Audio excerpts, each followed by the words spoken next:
This is Democracy Now!, democracynow.org, The War and Peace Report. I'm Amy Goodman with Nermeen Sheikh, an Afghan interpreter who helped rescue then-Senator Joe Biden when he was stranded 13 years ago in Afghanistan in 2008. Made headlines this week when the Wall Street Journal reported he and his family have finally escaped Afghanistan. Tens of thousands of people were evacuated by the United States and its allies between the Taliban takeover and the end of official evacuation efforts on August 30th. Many were left behind, including those who'd worked for the U.S. government and military.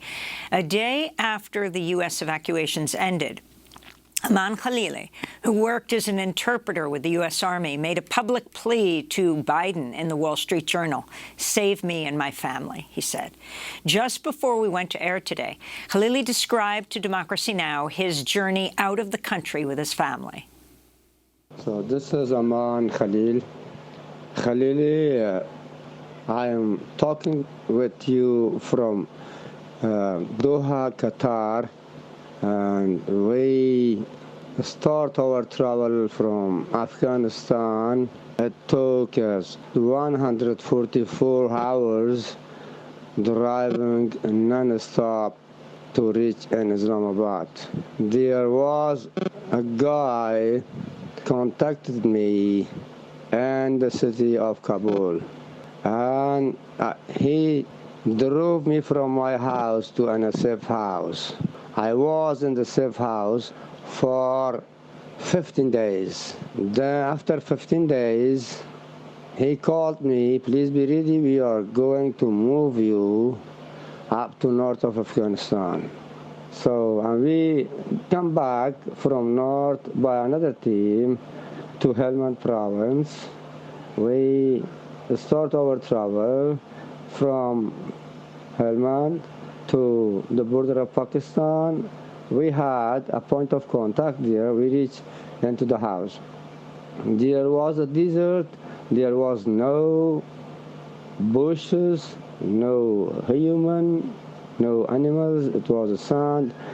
There was another team. They helped me and my family, and we took us to another one to start our travel to Islamabad. It took 14 hours drive by high speed, and there was a lot of checkpoints. That's Aman Khalili speaking from Doha, Qatar, where he and his family are now after their long trip out of Afghanistan. For more on how it happened and the latest on others trying to escape, we're joined by the Wall Street Journal reporter Dion Nissenbaum. He broke the story. Afghan interpreter who helped rescue Joe Biden in 2008 escapes Afghanistan. Thanks so much for joining us from Brussels. Can you start off by just laying out the whole journey and what took place, and exactly who he was working for at the time? Sure. Aman worked for a contractor that provided interpreters to the U.S. military. He joined right after the U.S. toppled the government in 2001, worked for the U.S. military in a variety of capacities for many years, and in 2008 he was working with the Arizona National Guard unit that was part of the rescue to save Joe Biden, Chuck Hagel, and John Kerry, who were on this this fact-finding mission. He was left behind. As you know, there were tens of thousands of people like Aman who were trying to get out.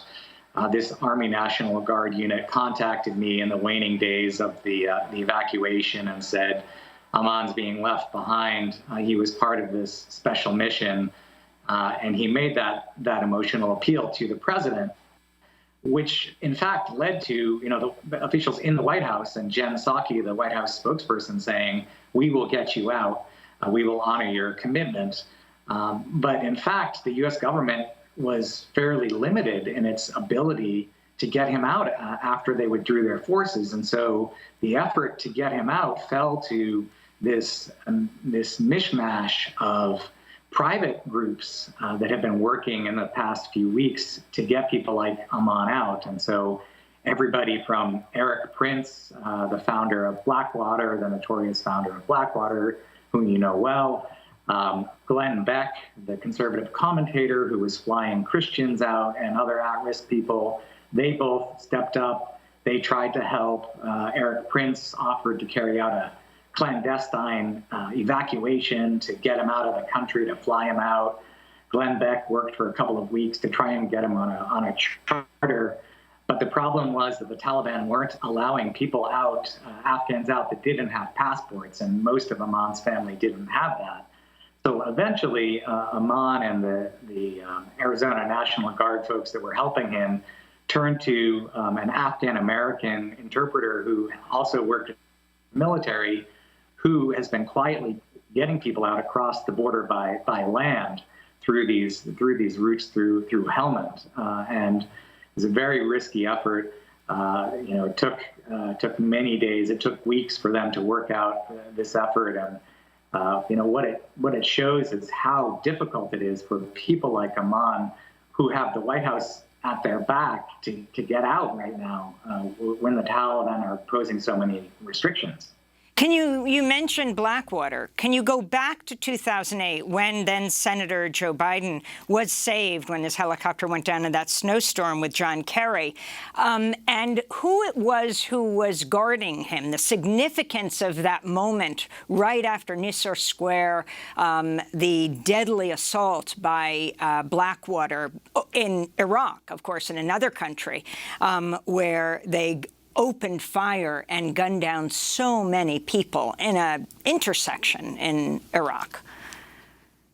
Yeah, to me, this is sort of one of the more fascinating elements. This is kind of this quintessential end of war story here, because in 2008, Blackwater held the State Department contract to provide diplomatic security to people like Joe Biden that were visiting the country.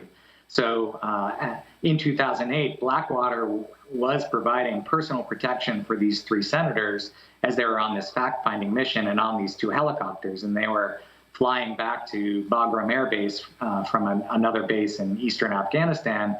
They hit this snowstorm, whiteout conditions. They have to land in this valley. And so you had a Blackwater team that was providing personal protection for the three senators. And then they had the Army that was obviously providing protection for the general that was with them and for the transport in Afghanistan. So Blackwater was providing security. This was just months after the Blackwater's security in Baghdad had killed 17 people in Nisour Square, and so it was a polarizing event.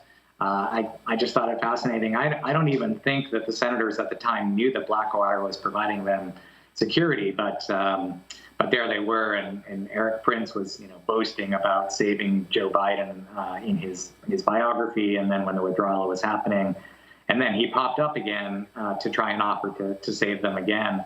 At the time, over the last few weeks of the withdrawal from Afghanistan in August, Eric Prince was offering seats on charter planes for upwards of $6,000 or more, and never got very many people out. He got maybe one charter out, if that. But he was one of those people that was making a lot of offers to help people that fell through. Dion, as you mentioned earlier, Aman Khalili had a rather curious and improbable alliance of groups working to get him out of Afghanistan following the Wall Street Journal report. Refugee groups, the conservative commentator Glenn Beck, as you mentioned, together with Eric Prince and Blackwater in general.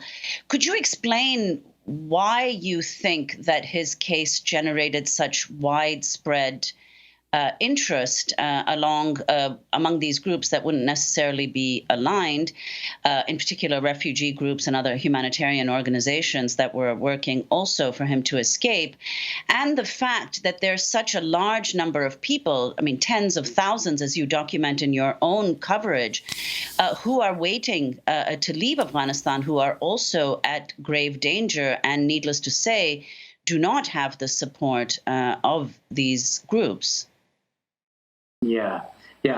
I think this story resonated with me as a journalist, and I think with so many people, because the bottom line is that this is an Afghan interpreter who helped save Joe Biden. in 2008 who was being left behind by President Joe Biden as he was withdrawing from Afghanistan, and he made a personal plea for help. And I think it was just a personal story about someone that directly helped the president who now needed the president's help. And the fact that it took so many groups trying so many different ways, and with the White House directly trying to help, shows the difficulty that these tens of thousands of other people that are still in hiding and still trying to get out face. There are still Americans that are trying to get out. There are still the family members of U.S. service members who are trying to get out. There are still high-profile judges, lawmakers. I get emails every day from people looking for help, and the ways out are incredibly narrow right now. You need a passport, you need help, and you have just a whole variety of people that are carrying out quietly heroic operations, every day, getting people out through Iran onto Greece, getting people out through Pakistan, trying to organize these charter flights. And, there are just so many people that need help, like Aman. He's representative of a group of people that still are appealing for help from America and anybody else that can help them.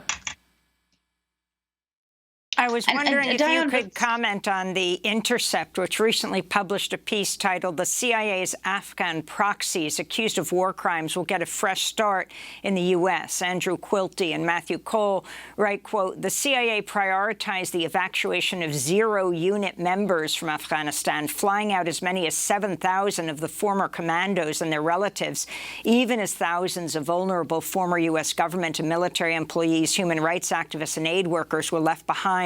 Most coverage of the CIA's efforts has been laudatory, but the 0 units were known for deadly night raids that killed an untold number of civilians across Afghanistan.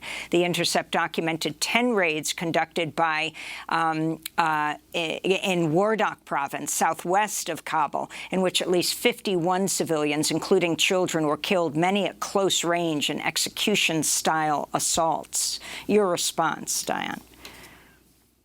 Yeah, certainly those CIA units have been very controversial for a long time.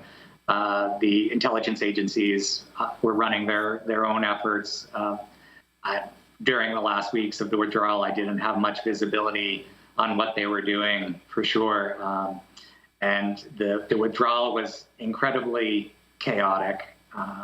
There's so much criticism of the way the U.S. government handled getting people out, and so many people have been left behind that are still deserving of getting out of the country. And I know that people are counting on the White House commitment to help them beyond what they're doing right now. The U.S. government is very limited in what it can do. I know that there are a lot of people that would like to see them do more to help those that have been left behind, and to continue to honor the commitment of those that are stuck.